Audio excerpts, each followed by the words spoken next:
Namaskar, my dear friends. Let us talk about in this session digital logic design. What we will do is we'll try to understand Boolean functions, in that what are equal functions and duality. Okay, so duality principles are also quite frequently utilized in digital logic design. So let us start with these two concepts. So as we can see, we have equal functions. Okay,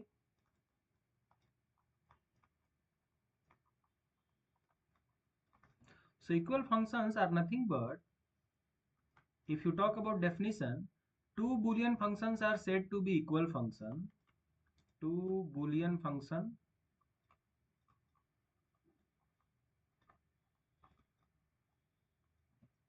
are said to be equal function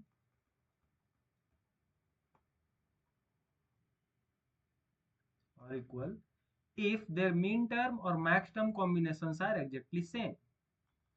If their mean term or max terms combinations are exactly same. So I'll give you an example. For example, let us say I have a function f1. I have a function f1 which is of a, b, c variables. So this is going to be, let us say, a, b plus a bar c plus bc. And let us say we have another function f2 which is also for variable a, b, c, and this is going to be a, b plus a bar c. Okay, so now we'll try to see whether function f1 and f2 both are equal functions or not. So how we can identify that?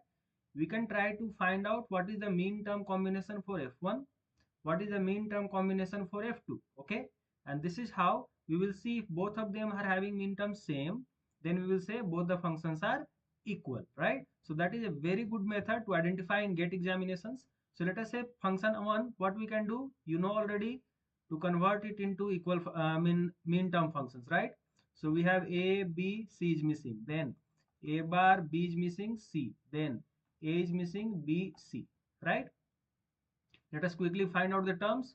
So this can be 0, 1, this will be 1, 1, 1, 1. So you know mean term a will be considered as 1, a bar will be considered as 0, right? So this is how the c can take value 0 and 1. Similar to that, for a bar and c, we can have 0, 1 in the middle, and then this will be 0, 0, this will be 1, 1. This can take up 0, 1, this will be 1, 1, 1, 1. So this is how you have made the combinations, right?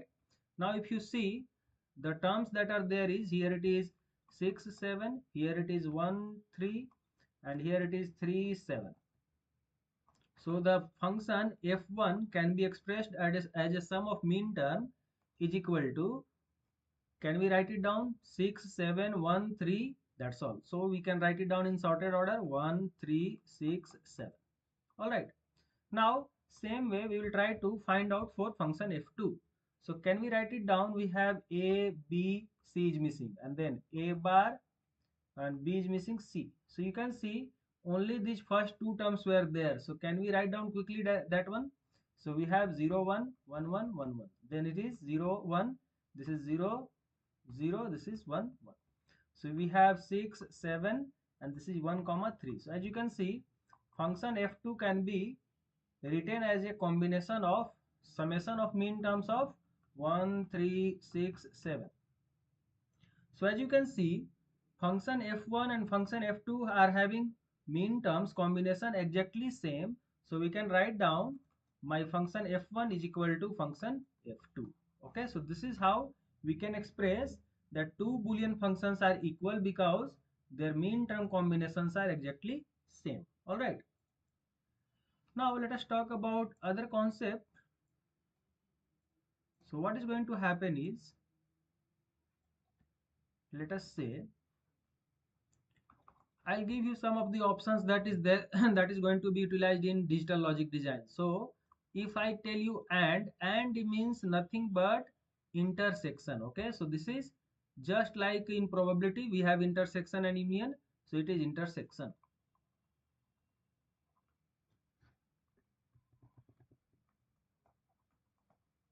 Okay. Then we have, let us say, or. So or is nothing but union. Union. All right. So we can say a function can be uniquely represented by its mean term or max term, right? So a function can be uniquely represented by its mean term or max term. Understood? So one more thing is, for n variables, for n variables, so let us say we have n variables to represent a, like a Boolean functions. So what will happen is, the number of rows that you will get for n variables is, the number of rows that you are going to get for n variables is 2 to the power n. Okay, so let us say we have two variables. So what are the number of rows that you will get? 0 0 0 1 1 0 1 1. So basically you have four rows, 1 2 3 4. Understood? So this is how you are going to count the number of rows. Now total number of functions that you can create using these values are, the number of function will be equal to, so for n variables, how many number of functions can be created? So that will be 2 to the power 2 to the power n. Okay, so if it is n variable, number of rows will be 2 to the power n. The total number of functions can be 2 to the power 2 to the power n. Okay, so for example, let us say, for example, we have two variables. So as you can see, we have two variables here. So what will be the number of rows? Number of rows will be 2 to the power 2, that is going to be 4. And what will be the total number of function? That is going to be 2 to the power 2 to the power 2. So that is going to be 2 to the power 4. That is going to be total 16. So it means you can have total 16 functions using these two variables. Okay. Now let me give you an example. Let us say question 1. We have one variable. So what is the possibility? Let us say we have a. So a can take either value 0, or it can take either value 0 or 1. That's all. So let us say we have functions f0, f1, f2, f3. Now what I will do is, I will tell either f0 can have all the terms 0 0, so it has no mean term. Then it can have 0 1 1 0 1 1, means as you can see, function f1 has only one mean term, function f2 has only one mean term but the upper one, and function 3 has both the mean terms. It means total 4 functions are there that you can see. So as you can see, the number of rows is equal to 2 to the power 1, that is going to be 2. It means only one variable, so 2 to the power 1, that is 2. Number of functions, that is going to be 2 to the power 2 to the power 1, that is going to be 4. So total 4 functions you can have, not more than this. So let us take another question, very simple question, so that you can have a complete understanding about number of functions that you are going to get. So the question is, we have two variables. So in two variables, you can have either, let us say we have a, b, and functions can be, let us say, f0, f1, f2, f3, f4. Like that we can have f5. Like that we can have f14, f15. Okay. So let us say ab can take what values? 0 0, 0 1, 1 0, 1 1. Right. Now f0 function can have all the values 0 0 0. So I'll write it down in red. Let us say 0 0 0 0. Like no mean terms are there. All the mean terms are 0. Then it can have 0 0 0 1. Then 0 0 1 0. 0 0 1 1. Like that it can have n number of functions, right? So it can have 0, 1, 0, 1, like that. If you proceed, it can have what? 1, 1, 1, 0, and then 1, 1, 1, 1. So total 16 number of functions that you can have, right? So basically the number of rows is going to come as 2 to the power 2, that is 4, means 2 variables, and the number of functions is going to be 2 to the power 2 to the power 2, right? It means it is 16, right?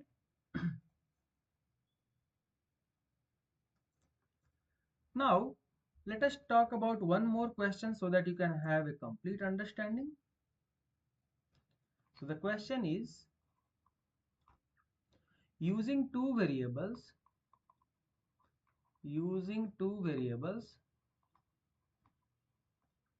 how many functions are possible? How many functions, if this was asked in gate, how many functions are possible having 3 minterm? So what does it mean? Basically, if I ask you that this two variable question, how many total number of functions were there? 16. If I ask you, out of these 16 functions, how many functions are possible having 2 minterm? It means you have to count how many functions have 2 times 1, 2 times 1. Okay, so this is how you have to count. So the same way we have to have this question. Okay, so the question is this. So how we can solve it? Our aim is to find out two variables. So two variables means total how many functions will be there? 4, right? So in 4 rows, two variables implies total 4 rows. Let us say we have a, b, so 0, 0, 0, 1, 1, 0, 1, 1. So we have 4 rows. Out of these 4 rows, I want 3 of them to be 1. So it means I am going to choose 3 of them. So 4c3. This is just permutation combination. So 4c3 is what? Factorial 4 by factorial 3 into factorial 4 minus 3, right? Like factorial ncr is what? Factorial n by factorial r into factorial n minus r, right? So this is how you are going to get as 4 into factorial 3 by factorial 3 into 1. So this got cancelled, so total 4.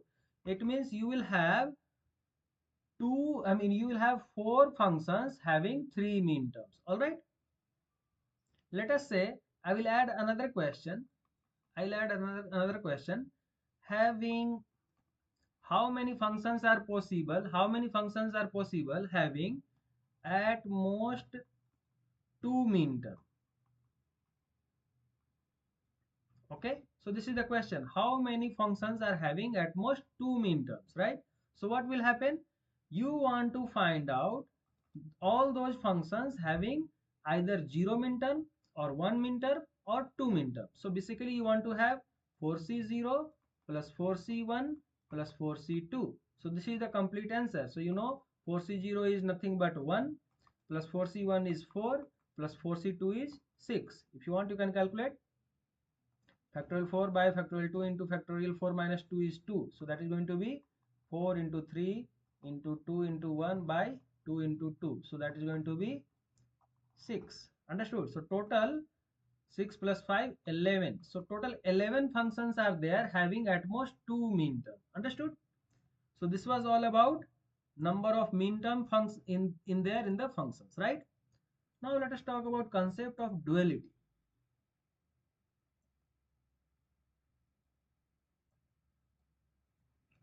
So in the concept of duality, what happens is,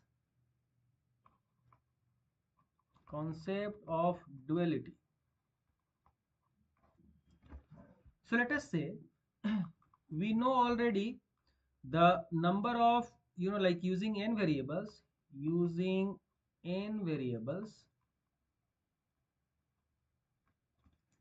we have number of functions possible is number of possible functions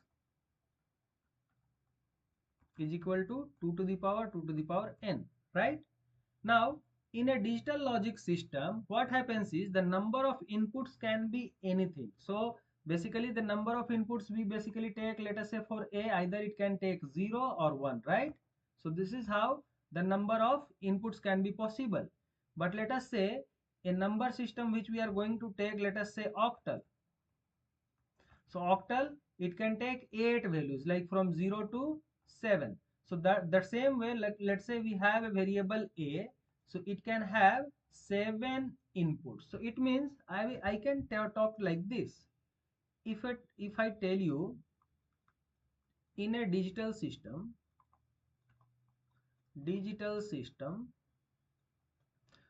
the number of inputs is equal to k1. Okay, right now here it is 2 that you can consider for binary inputs, right?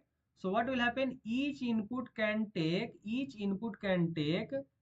k2 number of distinct values. Okay, so let us say each input can take k2 number of distinct values. It means, let us say we have number of inputs a b c d. Okay, let us say we have a b c d, so 4 inputs are there for, let us say, k1. Now each one of them can take, let us say this can take 2 values, so the same way it can take k2 values, just like I just now explained you, octal values can take 8 values, right? So each output, one more thing can be there, that each output can take k3 number of distinct values. Okay, so it means what will happen, the total number of rows can be possible as how many times, tell me?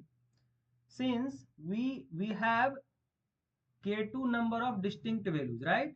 So k2 to the power to the power k1. Okay, like we had, let us say, n variables, so the total number of rows were how much, 2 to the power n. Why? Because it can take, each values can take 2 values. Now each values are taking k2 values, and how many values are there, k1 values, right? And the total number of functions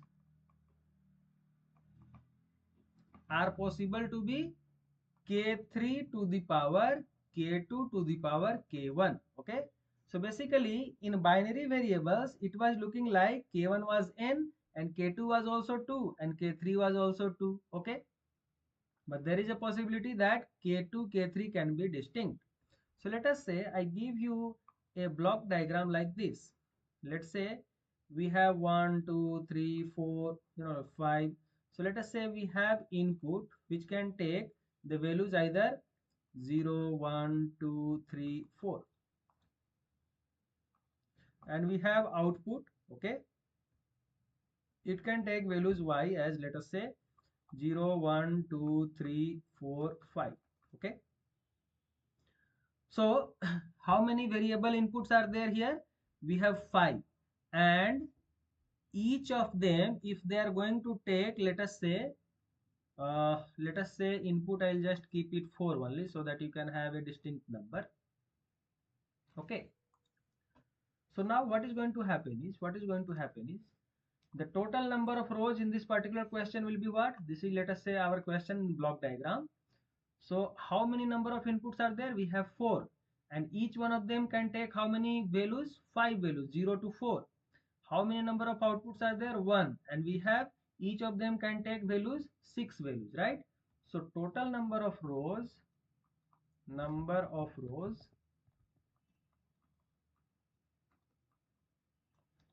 will be equal to 5 to the power 4, right?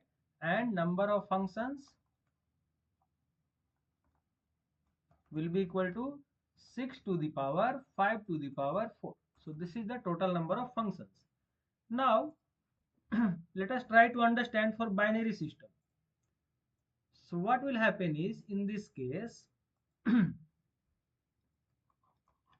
we have binary system. So in binary system, let us say variable a can take only two values, either 0 or 1. So it means, let us say we have three values like a, b, c. So only they can take either 0 or 1, right? And we have, let us say, y, which is also going to take only 0 or 1. So it means the number of rows that you are going to see will be equal to 2 to the power 3, because only three variables are there and they can take only two values.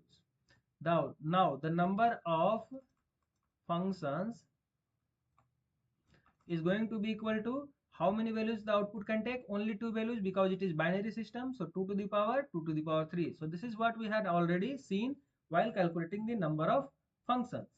Now let us talk about the duality. Okay.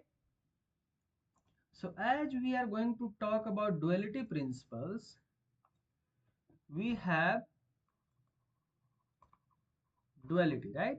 So what happens is, duality is basically used for converting your positive logic expressions to negative logic expression. Okay, so duality is used for converting positive logic expression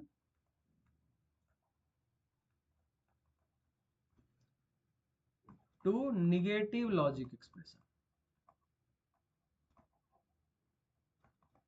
or negative logic expressions to positive logic expressions. So you can write down and vice versa. Okay, and vice versa. So basically, using duality, you can convert your logic expressions from positive logics to negative logic. So what is the steps that we have to follow?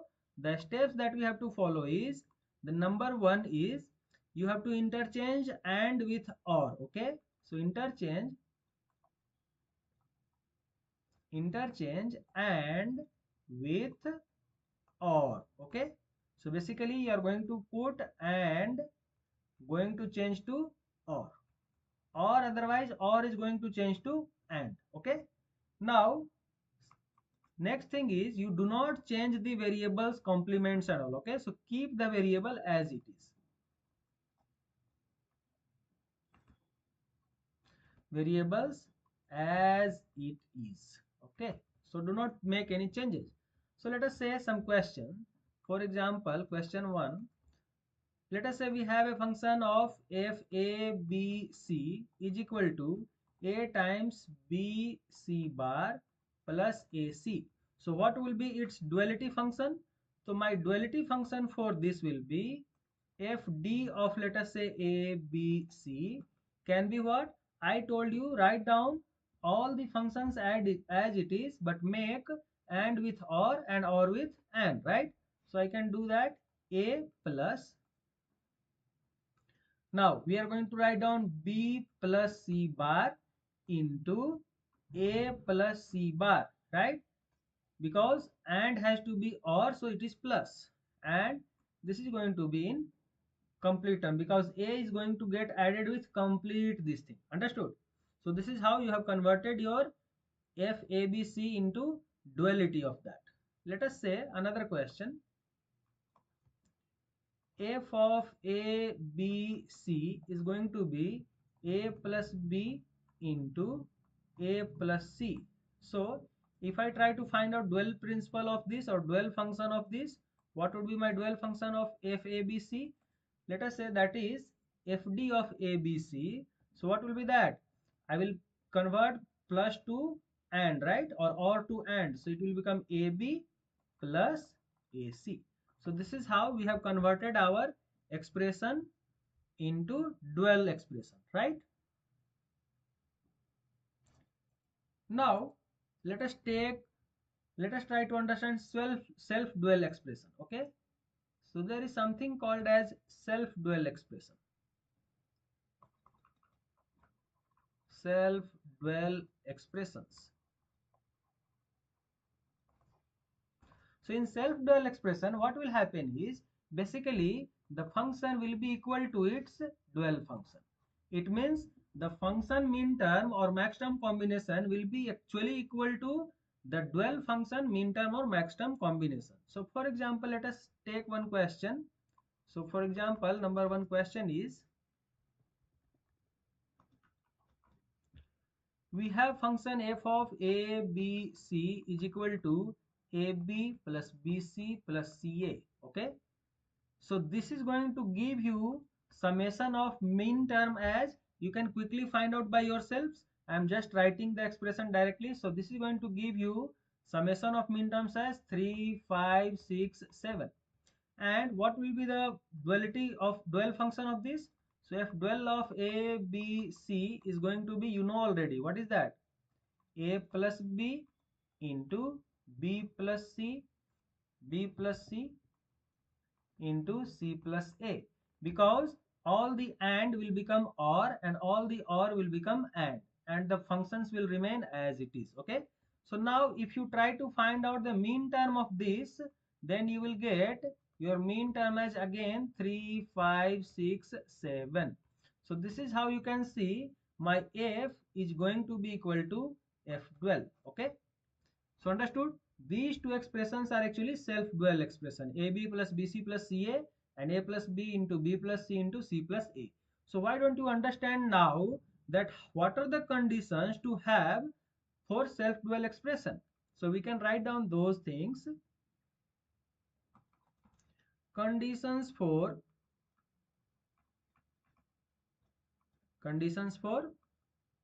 self-dual expression.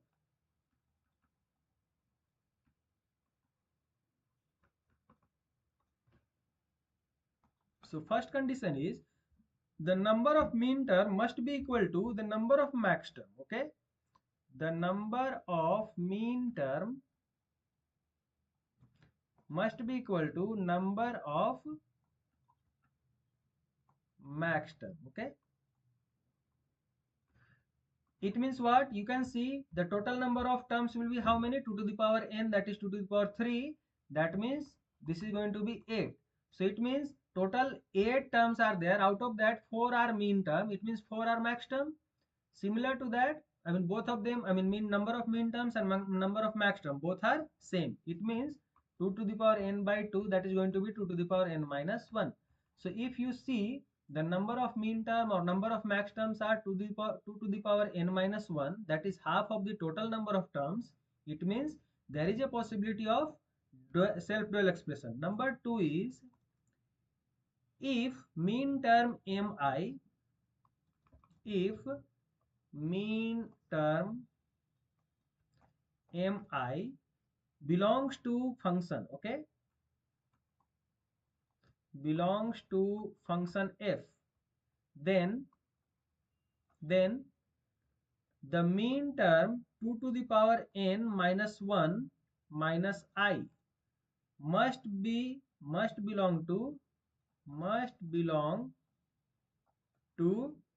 f bar.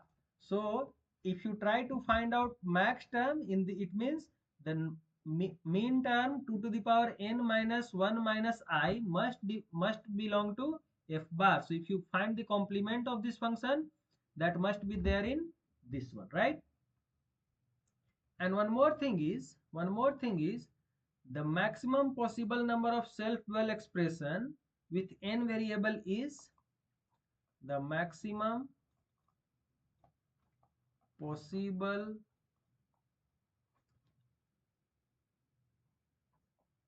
number of self-dual expression